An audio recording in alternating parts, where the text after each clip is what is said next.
Hi, this is Greg Kesich, and I'm here at the Portland Press Herald with Bill Nemitz. Hello. The next thing you will hear is something you've never heard on this podcast before, which is a real radio voice. I thought you were going to say a right-wing nut. Oh, no, we get those occasionally, but you let them on until not the first. Although this is the first time we've ever had them in combination, but we've right? never had a voice like this. This is Mike Violette. Thanks for coming in. Well, thank you for asking me, Greg. Good Bill, to see you, Mike. It's been, I'm used to going back and forth. I know. It's usually I don't have to see your face. At least it's though. not 8 o'clock on a Friday morning. 8:05, Right. something like that. Yeah, it's great to be here middle of the day. I'm awake now. So you were a broadcaster here for how long? Well, I was at GAN, of course, the morning show with Ken, for 13 years. Until 2016, June 2nd, 2016, when I walked out the door for the last time. With them, anyway. With them. Well, we're happy to have you here, and you were the conservative guy on that team. Allegedly, yeah. Right-wing nut. Right-wing nut, compassionate caveman libertarian type. Yeah, something like that. Yeah, right. Very emotional guy. Right. And, well, my daughter once called me a compassionate caveman. She said, "Dad, if people really knew how much of a softie you are," and I said, "Jess, stop. Right. You're ruining my street cred. This is You can't let that get out. Don't let anybody know how easy a mark I am, because street cred's everything, man." And you're also a Portland resident, right? I am on the fashionable West End. I am the skunk at the picnic. You live in the West End. I do, right on the Western Prom, Bill. That? Right, these are not my people. Really? These are. Really? I'm the only one there who thinks the way I do. Number one, and who has a. Also the only one who has a very loud motorcycle there. Yeah. Nobody else does. It's kind of And funny. they haven't started a petition yet. No, Huh? you know what? I've lived there actually since 2011. Yeah, but it's amazing. been, that's you talk about an interesting, eclectic place to live. I'm old enough to be most of the people who live in my area's father, at 57, and so I get, I have some very interesting interactions with some of our Utes, in the West End. Well, it's people think of Portland as this really liberal town, which it is. Because people are people are not stupid. But I remember when Peter Mills was running for governor, he spent a lot of time campaigning in Portland, and he said there's more Republican votes in Portland than any other town in the state. It didn't work out so well for him. Yeah, really. But it was. Might want to rethink that one. Right.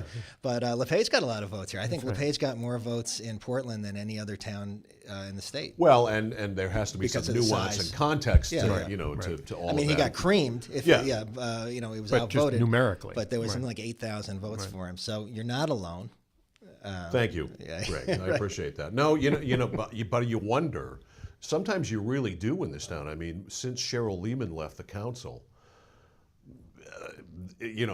looking for I don't know. Spencer Thibodeau and I are pretty good friends. I've known Spencer for a long time. He's a great kid. I disagree with him on a lot of stuff, but he's a fantastic kid.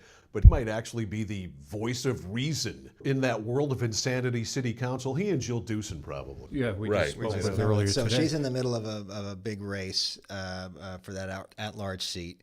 And it's a three-way race, and she's being challenged by Joey Brunel, who is a Democratic socialist, and No, he doesn't mean that disparagingly. I know. Yeah. I get it. And that is a moniker that you can put on your campaign button in this town. It's like Portland, right? So we got two of every kind of communist. The social, in town, it's like a value added. Yes. Yeah. And Brie LePages, who is a fairly well-known person in the nonprofit world. Right. Her mother is the woman who does the lighting design on Congress Street at Christmas, and she and her dad were both involved in the Save Congress Street Park campaign. Oh God! Thank God they saved that. And they led the campaign, and she's worked on the park since. But It's not a park, by the way. It's a plaza. That's a highly charged statement. right. It's nothing to me since the Dunkin' Donuts got taken out. So The good old days. Right. Anyway, so we had an interesting story today. What did you think of it? About the role The of progressive Portland and the Portland Democratic City Committee. Well, it seems like the circle is tightening around both Stephen Beale and his wife, Emily Figdor. Stephen Beale is one of the co-founders of Progressive Portland, and Emily, of course, is on leave, but is still nominally the head of the Democratic City Committee. Yeah. And more recently. By the way, you guys, I used to be the vice chairman of the Democratic Party in Kennebec County in another life. All right, just throwing that out there to give me a little bit of credibility with you guys. You can comment on this. Yeah, clearly. But anyway, but Democrats are the right wing here. That's right. Yeah, down here. Yeah. In this case, in this context, yeah. But here we have now where Beale is now no longer with Progressive Portland, at least temporarily. Mental fatigue, which I saw when I saw that when that story came out a couple of weeks ago. I'm thinking, this is Beale basically saying the dog ate my homework or something like that. This is mental fatigue. Yeah, I was kind of surprised at that because he seemed so indefatigable. Yes. Yeah, right, exactly, indefatigable. Yes, he can, and I'm sure will be a tireless troll on the internets for as long as he lives. And Emily Figdor has stepped down for now from her role as Democratic City Committee to run the 4 schools referendum. But now that's taken another twist where we have 16 Democrats out of, I think, 18 showed up at a meeting the other day petitioning to have her removed as Democratic City Committee chair. And this is all because of their kind of mixing and matching the missions of those organizations with what many perceive to be their own political agendas. So it's a husband and wife, right? And they're very involved in the 4-school bond, $64 million school bond, and Brie LePages' council campaign. Right. Well, what got him in trouble was the fact that she ended up with an email list. The perception, at least, came from Progressive Portland, and which is probably now going to be listed as an in-kind donation for her when the reports come out later this month. I guess that's how you can, quote, get around it here. But, Progressive Portland, a lot of people have perceived that all along to be pretty much a one-man show with Beale. The fact is, and maybe in practice that's been largely true, but the fact is that, there are a few other people, Pat Washburn, Patricia Washburn, Bill Linnell was involved at one point. Yeah. There are some other people who were equal co-founders of this. I thought you were going to say co-conspirators. Right. Well, and it looks like they've had it with Beale. They just don't want to. And Beale's. I've had some interesting back and forths, as I know you have. Very publicly on Facebook and Twitter with him. Although he's really backed off both here since all of this mental fatigue, and who can blame him? But he has a history. He got himself hooked up with Diane Russell, and we all know about Ms. Russell's issues with email lists and the Chipman slush funds for this, the and door drops, clean election money for But the email thing seems to be like a common thread with him. Diane Russell was paying herself out of in order to compile because she was so awesome at compiling. That's these her email life's lists. accomplishment. Right. And if she were to honestly sit down and list her number one asset, it's her ever-expanding email list. Contact file. Yeah, right. And it worked for her. She raised a lot of money. Oh, no doubt. Right. But she finished 3rd in the primary, in part because of the stuff that was later attributed to Beale. That I got a document on my, a piece of mail on my doorstep that purported to look like a handwritten note from somebody who said she had been sexually harassed by Ben Chipman. It did not have the right kind of fingerprints on it for a piece of campaign literature, and it really backfired. Well, I think that goes to this whole what's happening right now with this whole group is that say what you will about Portland, and how much it diverges from the rest of the state in terms of its politics and all that. There still is a saturation point in Portland where, when it comes to what people perceive to be dirty politics, they don't have that much tolerance for it. And I have long thought that this was all going to come home to roost, particularly for Stephen Beale and to some extent for his wife as well. But what kind of surprises me is the swiftness of it.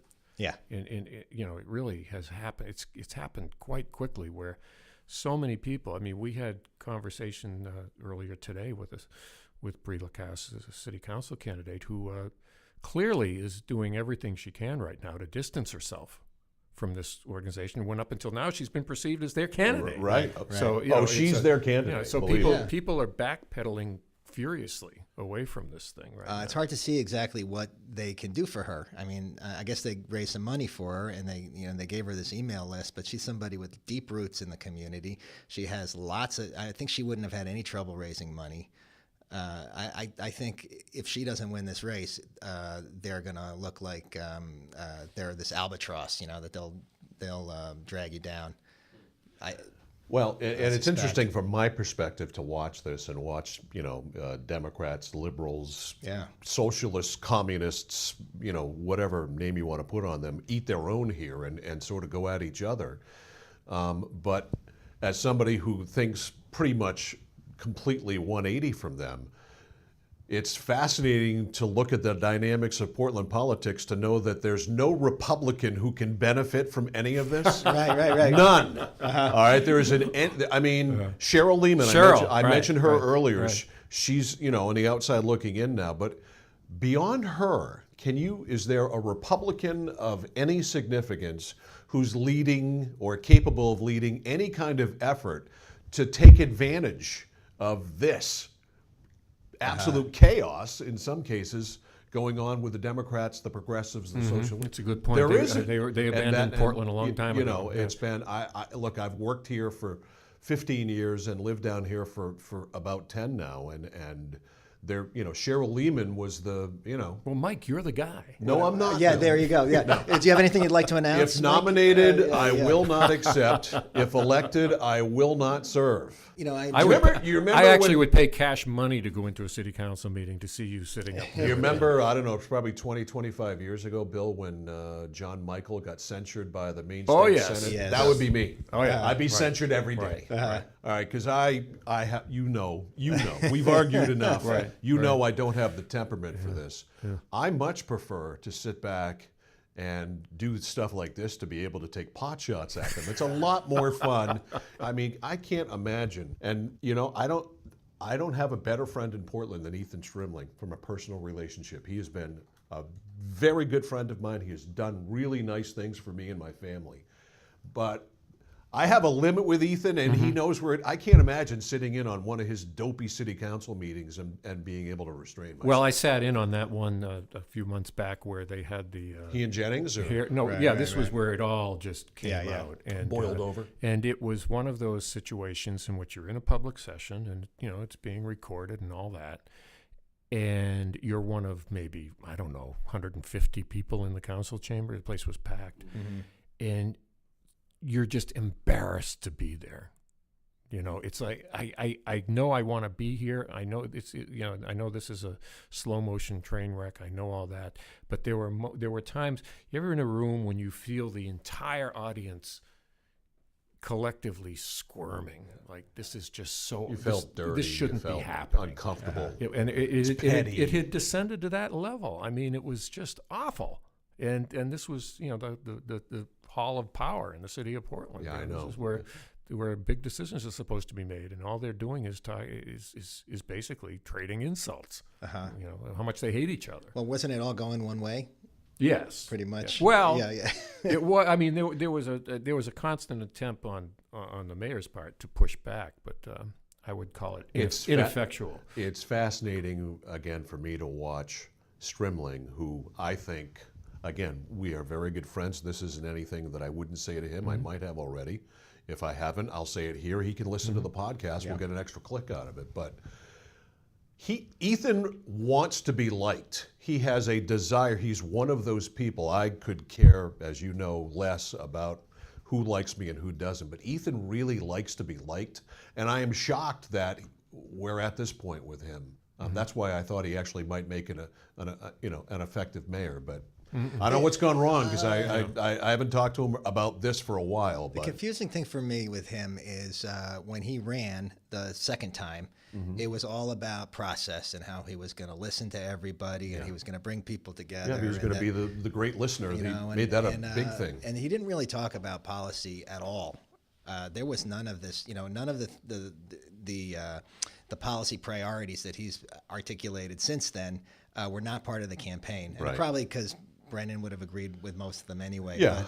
But suddenly he's like kind of put himself out on this island of one guy with 8 people glaring at him, and he's got this agenda which is perfectly matches progressive Portland, the thing we were talking about earlier. Right. And it just seems like they've supplied him with this group of issues, and he is behaving as if the reason everybody's against him is because they're against progressive issues, and not because he doesn't talk to them, or he doesn't try to build, or doesn't work on their issues, or I completely confused by that. There are 2 issues. One is this kind of shadow campaign that they seem to be running to kind of restock the city council. It's happening right now with this at-large race, and the more people see that, the more distasteful they find it. And the other thing that Ethan got into, and this actually goes way back for Ethan, and that is that, Ethan, how would I put this, is not bashful when it comes to dealing with the media. Mm-hmm. And he really, what a stunning, being really nice. The only unfortunate thing about the timing of Ethan being the mayor now, it's too bad Chitwood's still on the police. Can you imagine? You have those two fighting each other. Dueling press conferences, right? But that's what he's doing. He's running out. Over the past year, he was basically hitting the bricks every time something happened. Oh, there'd be a fire, Ethan be bypassing the fire chief, bypassing the police chief, or if it was a matter pertaining to the council, bypassing them. And, when you're in a city the size of Portland and you're dealing with politics that are as intimate as they are in Portland, people don't like hearing things for the first time on the 6 o'clock news. And that's what really kept happening. Right. So I think that was contributed a lot to his downfall. Right. Well, the big one is this year was the body cams.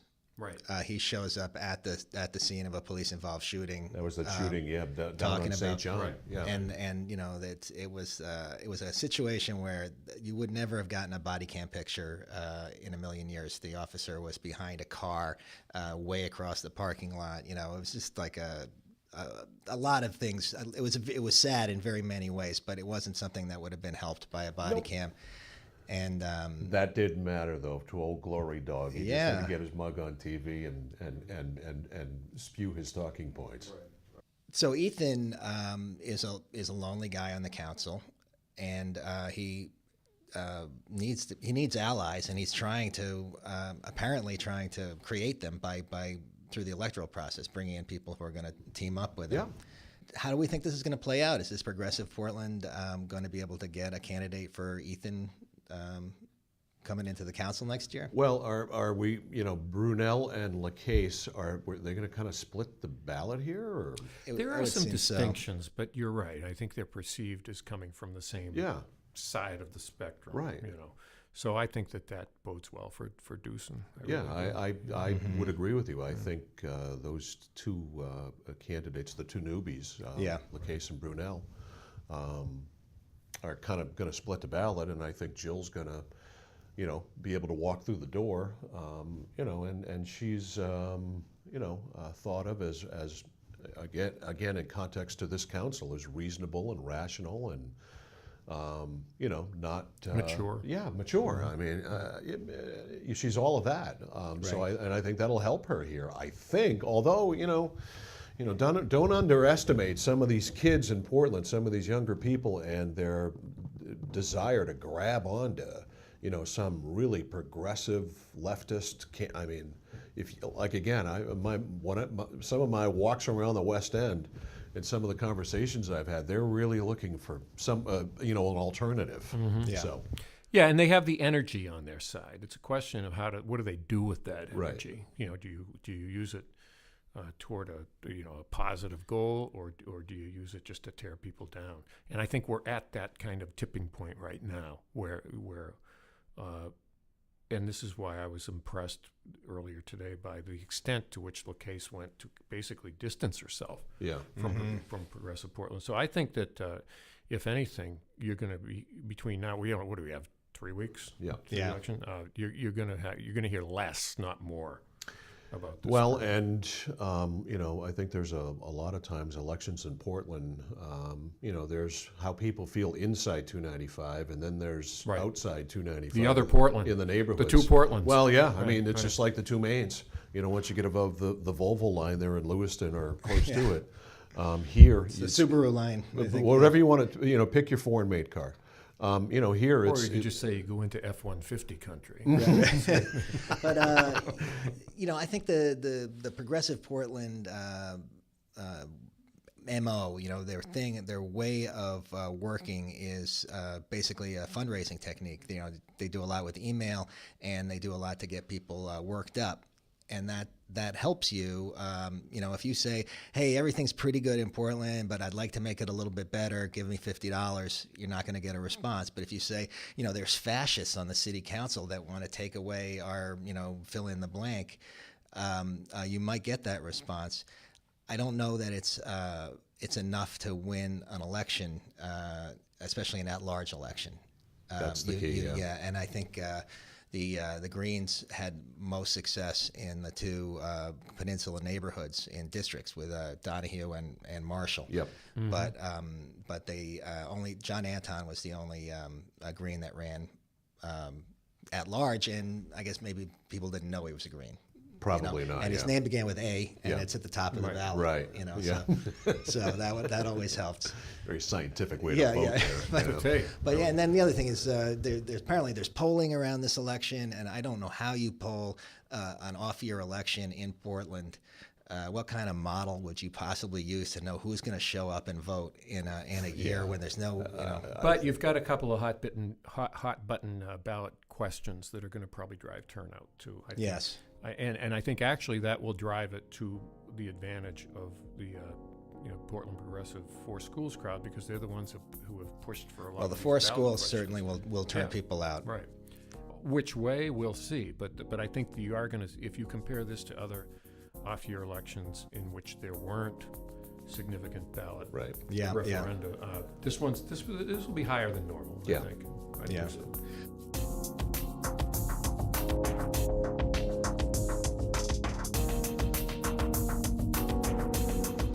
So, Mike, Yes, sir.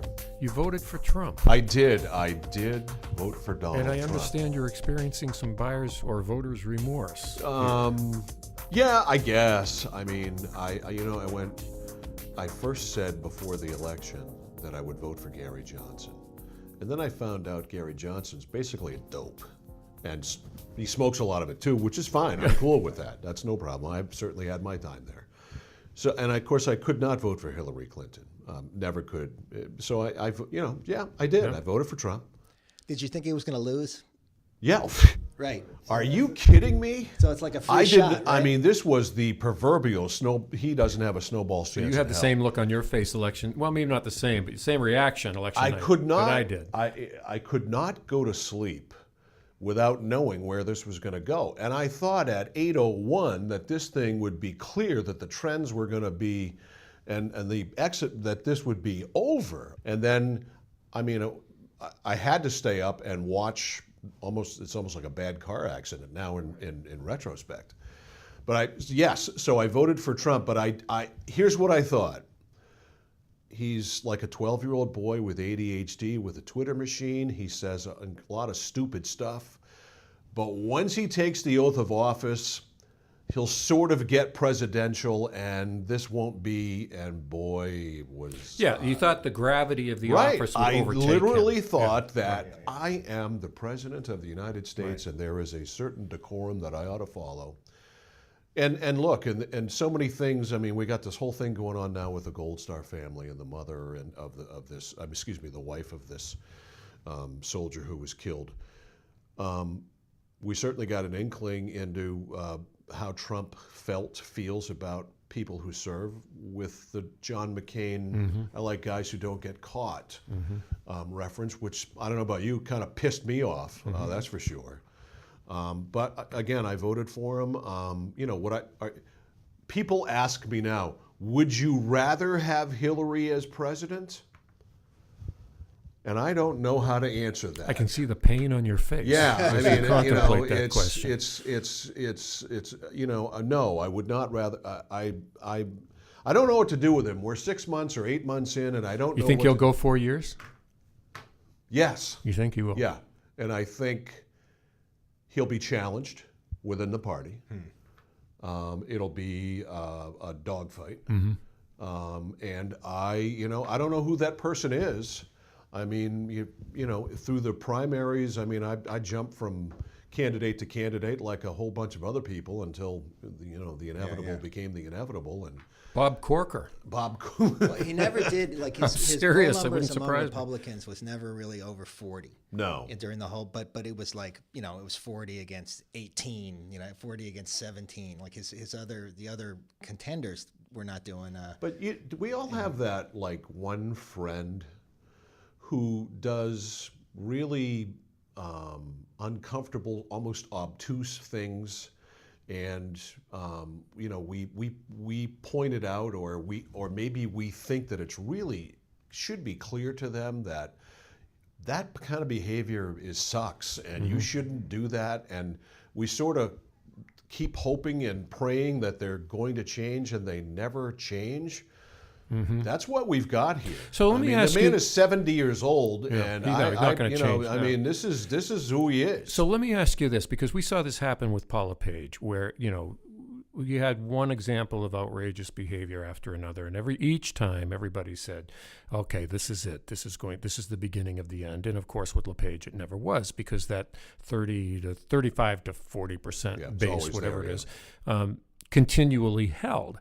Now you're a guy who voted for Trump a year ago, and as we look ahead, let's assume that he finishes out the first term and runs for re-election. Do you think that holds true with his base now, or do you think there's erosion in his base? I think my gut says there's erosion. My gut says there's going to be more erosion. My gut says by the time we get to 3.5 or 3 1/3 years, he'll be in the 20s. That there's going to be enough erosion, whether it's pollable or not is beyond.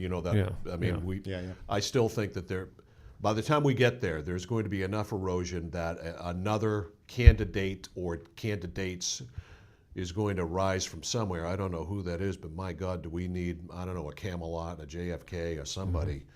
Hell, I'd take Barry Goldwater at this point. To rise up and beat, and win the nomination. And as far as the Democrats are concerned, I don't know who's in the bullpen. I can't believe that she's going to whatever. No, and here we are 1 year almost into the Trump presidency, and usually presidential cycles being what they are, even now, usually things are starting to coalesce around this person or that person. You have these perceived front runners going into the election, even if it's 3 years away. You're right. Right now, nobody has a clue. The Washington Post had a list of 15 possible Democrats, and I think number one was Bernie Sanders. He's like, what is he, 75? Followed by Elizabeth Warren. Not a Democrat, right? And Elizabeth Warren was in the top 5, and Biden is also, Right. I mean, there's some, no offense to old people, like I practically am one, but, I would like to see somebody in their 40s. A JFK figure is not out there right now. No, and I'm not sure I'm not sure in this day and age you could have that right, again. Because I think the person would be sliced and diced in so many different directions that you wouldn't be able to create that kind of mystique. Well, and then obviously if Kennedy were running in today's world,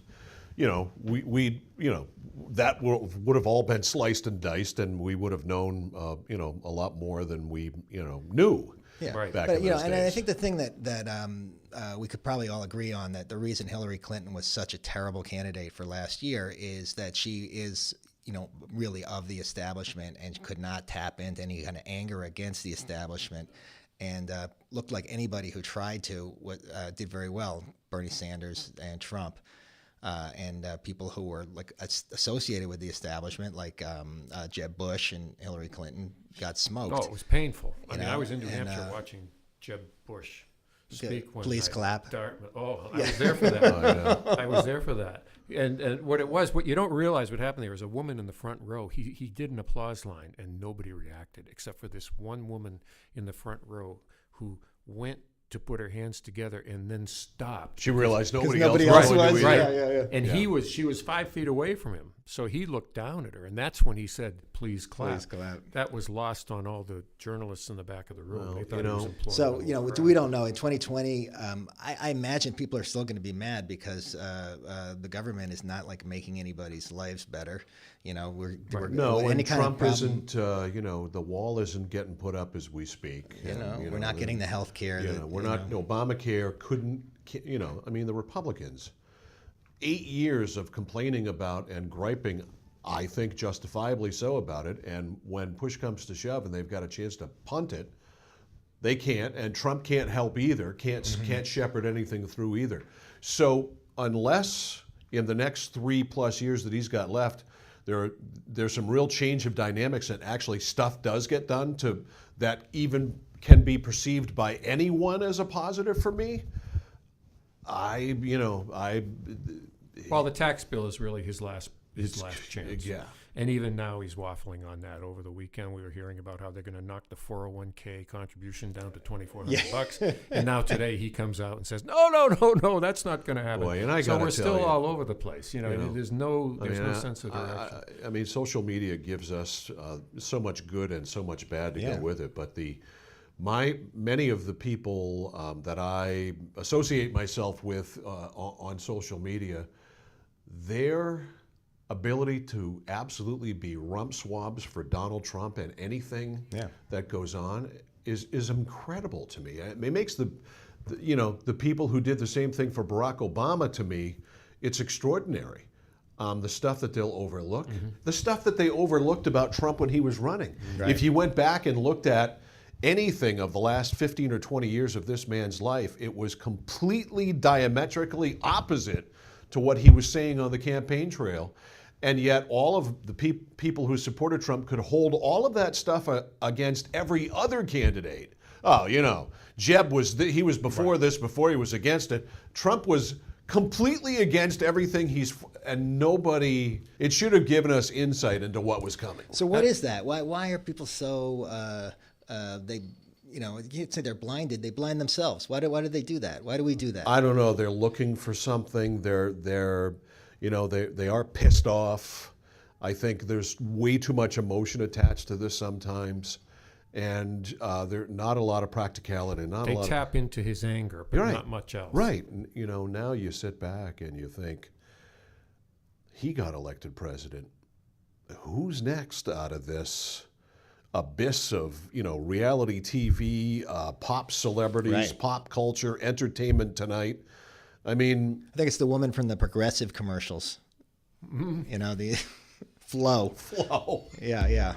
Well, they are progressive. It will be. So there she's got the branding right off the bat. Yeah, exactly. Yeah. So I don't know. I have It'll no be a idea. fictional character. Our next president will be a fictional character. A bot. Yeah, a bot. Is Kevin Spacey available? Frank Underwood? I don't think you can close the door on anybody. I agree. Well, I think we're going to close the door on you, Mike. Well, thanks, Greg. Thanks for coming. I appreciate in. you opening This the was door, fun. first of all. Yeah. The fact that We'll leave anybody it- from we'll the leave it Press ajar. Herald actually opened the door for me. right. Come on, we come to your house every day. That's right. I am a subscriber.